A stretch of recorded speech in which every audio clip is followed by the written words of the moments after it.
Good evening, everyone. Thank you for being here. There are two different things that I'd like to discuss with you tonight. The first one being a storm that is barreling down on our country and will be impacting approximately 250 million Americans in 40 different states.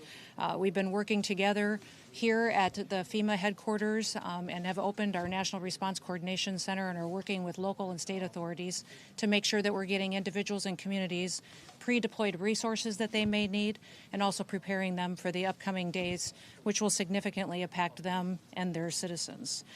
The Trump administration and FEMA are working closely with them to get them information, to get them resources, and to help them be prepared and well equipped for the road ahead as we go through this next week.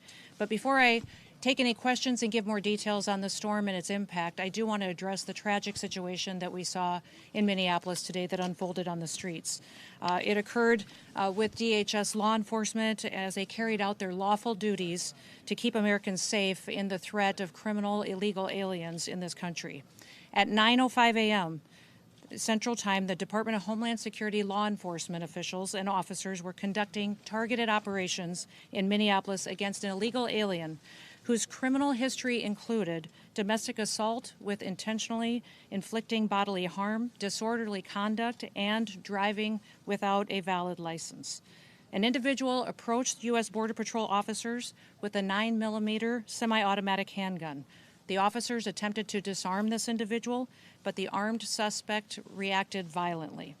Fearing for his life and for the lives of his fellow officers around him, an agent fired defensive shots. Medics were on the scene immediately and attempted to deliver medical aid to the subject, but he was pronounced dead at the scene. The suspect also had 2 magazines with ammunition in them that held dozens of rounds. He also had no ID. This looks like a situation where an individual arrived at this scene to inflict maximum damage on individuals and to kill law enforcement. About hundreds of protesters then showed up at the scene. They began to obstruct and to assault law enforcement officers. We saw objects being thrown at them, including ice and other objects, and a rampant assault began, and even an HSI officer agent's finger was bitten off. Crowd control measures were deployed to bring safety to the public and to law enforcement at the scene. And once again, I want to remind everybody that this situation and this tragedy did not have to happen. Our law enforcement are doing everything that they can to protect the public. We're praying for this deceased loved one's family and friends, but we also recognize that the Minnesota governor and the Minneapolis mayor need to take a long, hard look in the mirror.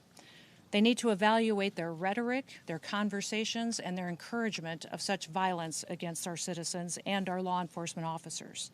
I'll remind you that Governor Walz today in his press conference said that our officers were not even law enforcement, which is a lie. He's called them the Gestapo. He's encouraged residents and citizens and violent rioters to resist. He's doxed their identities, putting themselves and their families' lives in jeopardy. He's refused to turn over murderers to federal law enforcement officers. He's protected illegal criminals and protected them from being brought to justice, and even overseen a historic, unprecedented theft of American taxpayer dollars. Tens of billions of dollars were stolen under his watch, and he allowed it to happen, and in some instances may have even facilitated it. In other cities and states across the country, we don't see this happen. Local, state, and officials work with us to make sure that we're making their streets safer. I'll point to the city of Memphis, which is where there is a Democrat mayor in place. He worked with us and our federal law enforcement officers, and we saw murder rates drop by 50% because of that partnership. We've seen historic lows in the criminal acts that have happened in that city. We've had the same amount of law enforcement officers there, but a very different result because of the leadership in place. Last week, ICE did over 2,000 different operations, and we saw people be brought to justice and the American people made safer because of that work.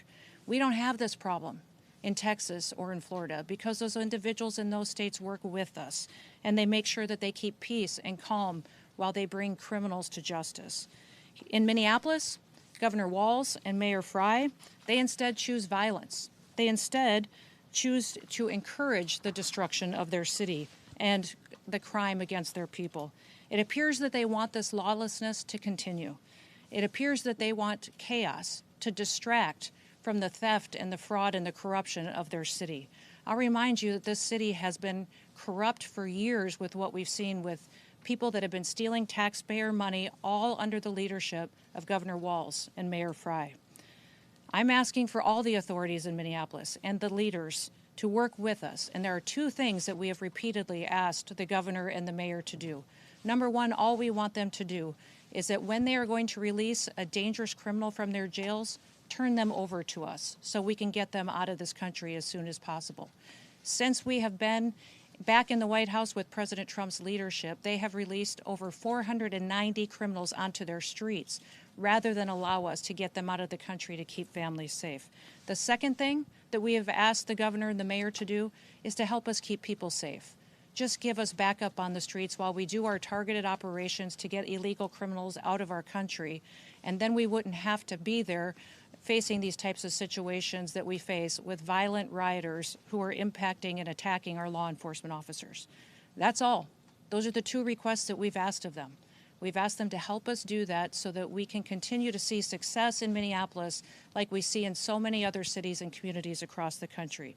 But they have refused because they want us talking about attacking law enforcement officers instead of the fraud and the theft that they facilitated in Minnesota.